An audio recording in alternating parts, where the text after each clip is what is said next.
She straightened her back, and he recognized the shift in her demeanor. She'd been treating him as a confidant, sharing her troubles and frustrations openly. When they'd walked in the rain, they'd been closer than they'd ever been, old friends and comrades in arms. Now, in a moment, she had transformed into Mon Mothma the Senator, the woman who'd aspired to become Supreme Chancellor and who learned every procedural quirk in the Senate bylaws, every bureaucratic angle and trick of political gamesmanship. "I'll do everything I can," she said. Bale almost believed her.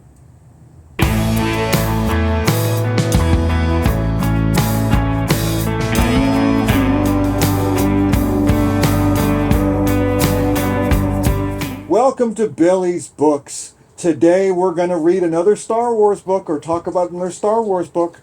This one is Reign of the Empire.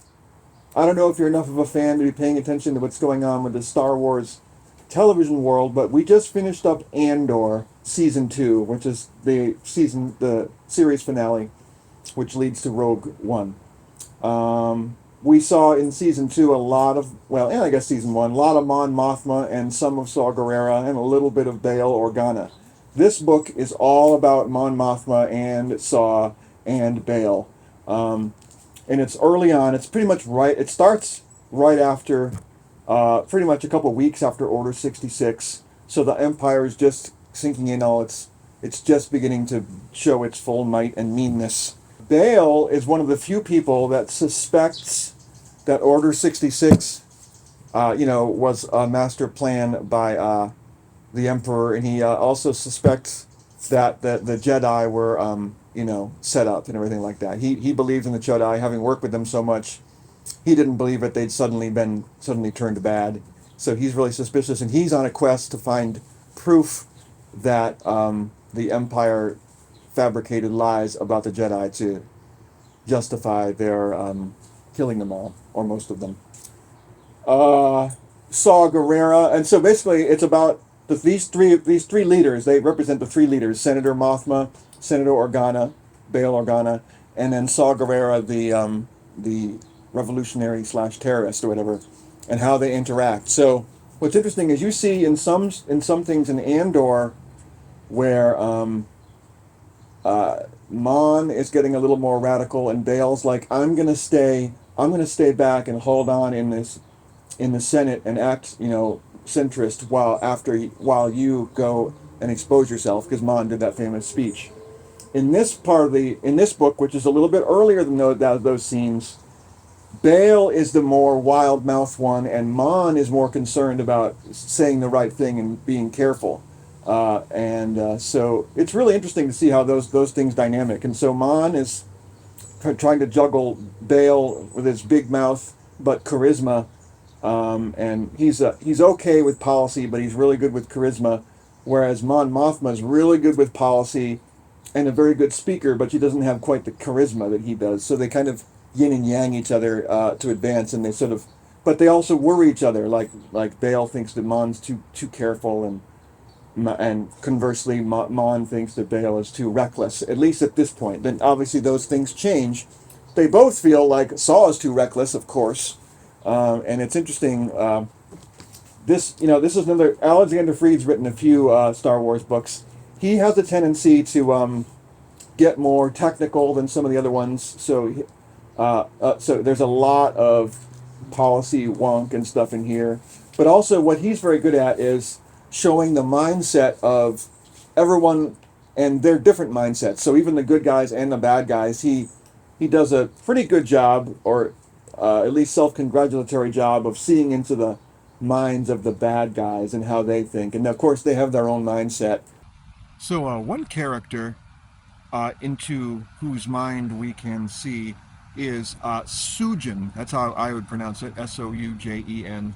And he's a non-human, and he is from a planet that was devastated during the Separatist War, and he is amongst. I think he's in the bowels of Coruscant, trying to escape from the police who are chasing him because he's a known separatist, and he is amongst all these people who are just partying really hard, and because he's angry about how the Republic ignored the plight of his planet being separatist, of course.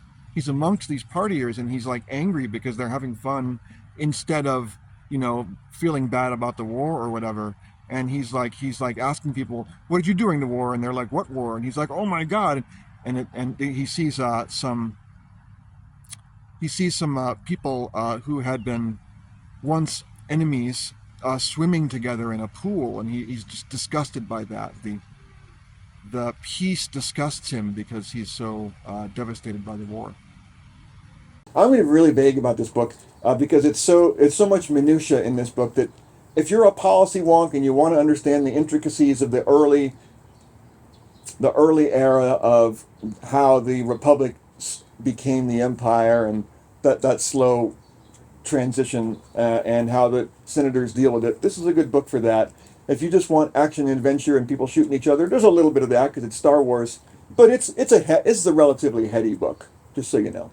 The three different objectives of that quests that each of these three leaders have. Saw Guerrera is looking for the Separatists, the old Separatist arms cache, as is Bail, but they're going about it in different ways. Bail is just trying to find the Separatist leaders and get some alliance with them, whereas Mon is trying to get the mainstream, get some mainstream leaders back on her side against the Emperor, and it's all very messy. And she's like, "But Bail, if you do this, then I lose this," and he's like, "Yeah, but if you say that, I lose this."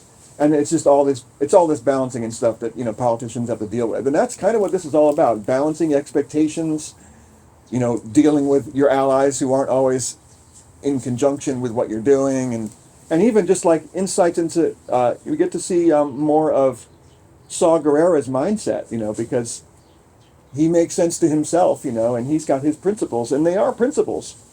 What's interesting is I didn't really realize that he was fighting against the Separatists during the Republic era. I don't quite understand that. He resented both the Separatists, but he was defending the Republic, but not really, and he resented the Republic at the same time, which is why he was an outlier. Anyway, I don't know what to say. If you enjoyed Andor, you probably enjoyed this because it's kind of heady and political. If you just want lightsabers and stuff, maybe not this book. If you can't do a review,